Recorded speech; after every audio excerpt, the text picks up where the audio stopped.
మీకు ఈ సినిమా చేయాలని ఎందుకు అనిపించింది? నాకు స్టోరీ నచ్చింది. ఇంకా వనజ ఇందులో చాలా కష్టాలు ఎదుర్కొంటుంది. అయినా కానీ లాస్ట్‌కి ఒక విజయం సాధిస్తుంది. ఇంకా వనజ ఇందులో చిలిపితనం చేస్తుంది. నేను కూడా చేస్తాను ఇంట్లో. అక్క వాళ్ళతో, అమ్మ వాళ్ళతో. మీ కుటుంబం గురించి కొద్దిగా చెప్తారా? మేము షెడ్యూల్ ట్రైబ్స్ అండి. అంటే లంబాడీస్. మేము గర్జంపల్లి నుంచి వచ్చాము. నాన్న ఫారెస్ట్ ఆఫీసర్ చేస్తారు. అమ్మ హౌస్ వైఫ్. మమత ఆయన ఉత్మేల్ పెట్టి ఇదే ఈ పక్కన మళ్ళీ బాగా కొంచెం బా బా तू जो बेटा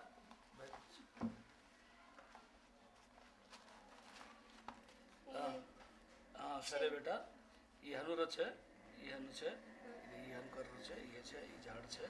మేము 6 అక్క చెల్లెలము. ఇద్దరికి మ్యారేజ్ అయిపోయింది. నేనే లాస్ట్. ఇంకా మేము 4 ఉన్నామండి. దర్శకులు మిమ్మల్ని చూసిన మొదటి రోజు గురించి చెప్పండి. సార్ ఫస్ట్ మా స్కూల్కి వచ్చినప్పుడు నేను 8th స్టాండర్డ్ చదువుతున్నాను. అప్పుడు నా హెయిర్ చాలా చిన్నగా ఉంది. అంటే సేమ్ నేను బాయ్లా కనిపిస్తున్నాను. అందుకు సార్ నాతో మాట్లాడలేదు. తర్వాత మా మేడం అన్నారు ఈమె చాలా బాగా పాడుద్ది అని అంటే సార్ నన్ను పాట పాడమని అడిగారు. అప్పుడు నేను గాంధీ తాతయ్య గురించి పాట పాడాను.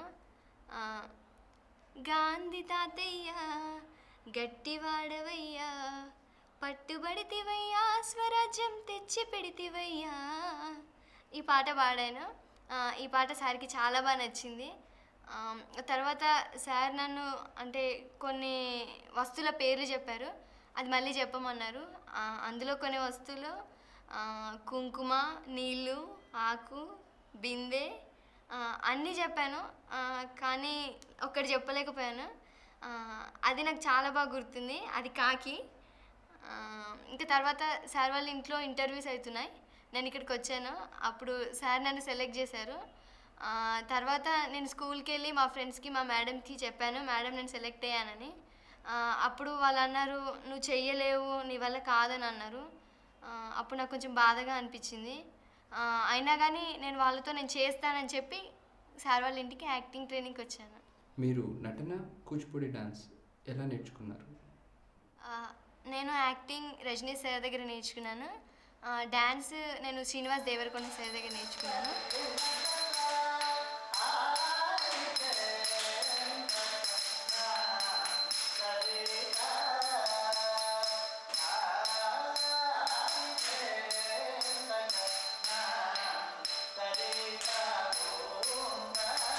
యాక్టింగ్ నేను జనవరి 2004లో అంటే సార్ దగ్గర ముఖం మీద భావాలు, గొంతులో భావము, మనసులో భావాలు నేర్చుకున్నాను.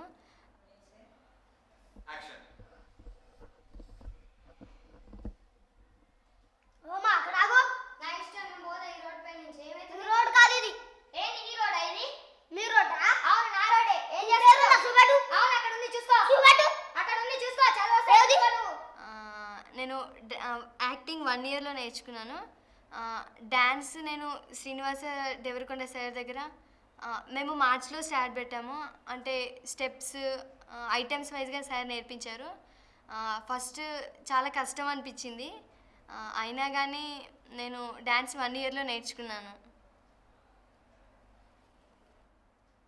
ఈ సినిమా దేనికి సంబంధించింది? ఎందుకంటే ఈ సినిమా మనకి చాలా ముఖ్యము. ఎందుకంటే ఈ సినిమాలో చూపించినట్లుగా పల్లెటూర్లలో జరుగుతుంది. పల్లెటూర్లలో ఉన్న వాళ్ళు ఈ సినిమా ఖచ్చితంగా చూసి ఇది మా సినిమా అంటే మాకు సంబంధించిన సినిమా అని గుర్తిస్తారని నేను నమ్ముతున్నాను. ఈ సినిమాలో మీకు నచ్చిన సీన్స్ కొంచెం చెప్పండి. నా ఫేవరెట్ సీన్స్ నాకు డ్యాన్స్ సీన్స్ అంటే చాలా ఇష్టం. నాకు ఎక్కువగా తిల్లానా డ్యాన్స్ అంటే చాలా ఇష్టం. ఎందుకంటే దాంట్లో ఒక రకమైన లయ అనేది ఉంది.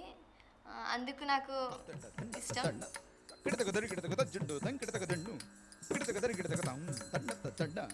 కిడతక దరి కిడతక తక్క తిన్న తరి కిడతక తక్క తిన్న కిడతక దరి కిడతక తాం తదని తారే తారే నాదితో తదని తారే తారే నాదితో తదని తారే తారే నాదితో తదని తారే తారే నాదితో. ఇంకా నాకు సోది చెప్పే సీన్ అంటే కూడా చాలా ఇష్టం. ఎందుకంటే తను నా చేయి చూసి నువ్వు చాలా గొప్ప డాన్సర్ అవుతావు అని అంటది. నేను అప్పుడు నేను నా లైఫ్లో నిజంగా గొప్ప డాన్సర్ అవుతానేమో అనుకొని చాలా సంతోషపడ్డాను. సోది చెప్తానమ్మ సోది, నిజము చెప్తానమ్మ నిజము, రాబోయి చెప్తానమ్మ రాబోయి చెప్తానమ్మ, పోబోయి చెప్తానమ్మ, సోది చెప్తానమ్మ సోది. సరే వనజా, 100 కొడుకులు ఉంటారంటే నాకేమిస్తావు? మరి పార్వతి ఒక్కతే నీకు డ్యాన్స్లో సాటిస్తుందంటే నాకేమిస్తావు? ఇంకా నాకు సీన్ నెంబర్ 66 అంటే చాలా ఇష్టం. ఎందుకంటే వనజ తన పాప కోసం జమీందార్ దగ్గరికి వెళ్ళి ఏడుస్తుంది. ఆ సీన్ కూడా.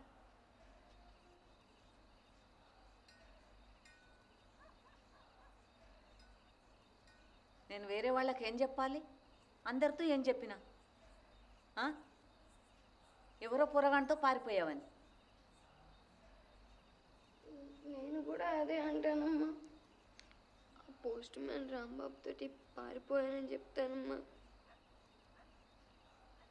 దయ ఉంచండి అమ్మా. సరే ఆలోచిస్తా, ఇప్పటికైతే పో. మీ తోటి నటుల గురించి చెప్పండి. షూటింగ్లో అందరు బాగా మాట్లాడేవారు. కానీ ఈ సినిమాలో సోమయ్య పాత్ర వహించిన చంద్రయ్య నా కోసం కమ్మలు తీసుకొచ్చాడు. అంటే తన సొంత డబ్బులతో నాకు బహుమతి ఇచ్చాడు. నేను చాలా సంతోషపడ్డాను. అప్పుడు సార్ అడిగారు ఎందుకు ఇంత ఖర్చు పెట్టి అని అంటే అప్పుడు చంద్రయ్య అన్నాడు తను నా బిడ్డ లాంటిది అని అన్నాడు. అప్పుడు నేను చాలా సంతోషించాను. ఇంకా భవానీ నా మంచి ఫ్రెండ్. సార్ మాకు దసరాకి హాఫ్ శారీ గిఫ్ట్ ఇచ్చారు. దానికి నేను భవానీకి గాజులు, నేను భవానీ ఇద్దరం బొబ్బిలిలో షూటింగ్ జరిగేటప్పుడు షాపింగ్కి వెళ్ళి గాజులు తీసుకున్నాము. నేను భవానీకి ప్రజెంట్ చేశాను గాజులు. అవి కూడా నేను కూడా సేమ్ ఇద్దరం ఒకే సెట్ తీసుకున్నాము. ఇంకా ఊర్మిళమ్మ మమ్మల్ని తల్లిలా చూసుకుంది. అంటే మమ్మల్ని పొదిగే కోడిలా చూసుకుంది. చాలా బాగా చూసుకుంది. విదేశాలకు వెళ్ళడం మీకు ఎలా అనిపించింది? నేను ఫస్ట్ టైం వెళ్ళాను. నా చిన్నప్పుడు నేను పైన ఆకాశంలో ఫ్లైట్స్ని చూసి వాటిలో ఎలా ఉంటుందో అని అనుకున్నాను. కానీ అది ఎక్కినప్పుడు నాకేం భయం కాలేదు. అప్పుడు నాతో పాటు సార్ కూడా వచ్చారు. అక్కడ బెర్లిన్ వాళ్ళు చాలా మంచి వ్యక్తులు. అందరూ స్టాండింగ్ ఓవేషన్ ఇచ్చి చప్పట్లు కొట్టారు. నేను ఏడ్చేసాను అప్పుడు. ఈ సినిమా ఇండియాలో ఇంకా రిలీజ్ కాలేదు, దాని గురించి చెప్తారా? చాలామంది అడుగుతున్నారు మీ ఫిలిం ఎప్పుడు రిలీజ్ అవుతుందని. కానీ నాకేం చెప్పాలో తెలియట్లేదండి. ఎందుకంటే విదేశాలలో మంచి రెస్పాన్స్ వచ్చింది, చాలా అవార్డ్స్ కూడా వచ్చాయి. కానీ మన ఇండియాలో దీని గురించి ఎవరు పట్టించుకోవడం లేదు. అసలు మన ఇండియాలో దీని చూసే వాళ్ళు ఉన్నారో కూడా తెలీదు. అందుకోసం కొంచెం బాధగా ఉంది. సినిమా అయిన తర్వాత స్కూల్లో మీ ఫ్రెండ్స్ ప్రతిస్పందన ఎలా ఉన్నింది? అంటే నా ఫ్రెండ్స్ నన్ను దూరం చేసి మాట్లాడారు. అందుకని నేను వేరే స్కూల్లో జాయిన్ అయ్యాను. ఇప్పుడు చాలా బాగా మాట్లాడుతున్నారు అందరూ. ఇప్పుడు నేను చాలా హ్యాపీగా ఉన్నాను. మీ ఇంట్లో స్పందన ఎలా ఉన్నింది? ఈ సార్కి గొల్లపూడి శ్రీనివాస అవార్డు వచ్చినప్పుడు చెన్నైలో అమ్మ నేను ఇద్దరం చూసామా. అప్పుడు ఇంకా మా మమ్మీ అమ్మ ఫిలిం చూసిన తర్వాత ఇంకా చాలా ఏడ్చేసింది. ఇంకా నన్ను కౌగిలించేసుకొని నువ్వు ఇంత బాగా ఎలా చేయగలిగావని ఇంకా ఏడుస్తూనే ఉంది. మేము 6 మెంబర్స్, అందరూ ఆడవాళ్ళమే. నేను పుట్టినప్పుడు మా మమ్మీకి ఇంకా అందరూ ఆడపిల్లలేనా, నేను మగ అబ్బాయి కోసం చూశాను అది ఇది అని అన్నారు. ఇంకా మా మమ్మీ నర్సుకి ఇచ్చి తను నన్ను లెట్రిన్లో పడేయమని చెప్పారు. అప్పుడు మా నాన్న విని వచ్చి, ఎందుకే అందరూ ఆడపిల్లలు అయితే ఏంది, దీన్ని చంపి మనం పాపం చేసుకుంటామా, వద్దు దీన్ని కూడా పెంచుకుందామని చెప్పి ఇంకా మా మమ్మీకి ఇస్తే అప్పుడు అమ్మ నన్ను దగ్గరికి తీసుకుంది. ఇంకా ఇప్పుడు నేను ఎవరితో నన్ను అక్క వాళ్ళతో నేనే గొడవ పెట్టుకున్నా అమ్మ నన్నే సపోర్ట్ చేస్తుంది, వాళ్ళని తిడుతుంది. ఇప్పుడు నాకు చాలా గారాబం చేస్తారు ఇంట్లో. నేనంటే అమ్మకి ఇష్టం, నాన్నకు కూడా చాలా ఇష్టం. మీ ఫ్యూచర్ ప్లాన్స్ ఏంటండి?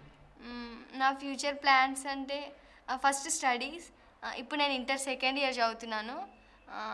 నేను ఫ్యూచర్లో మంచి యాక్ట్రెస్ కావాలనుకుంటున్నాను. ఇంకా కూచిపూడి డ్యాన్స్ మొత్తం నేర్చుకోవాలనుకుంటున్నాను.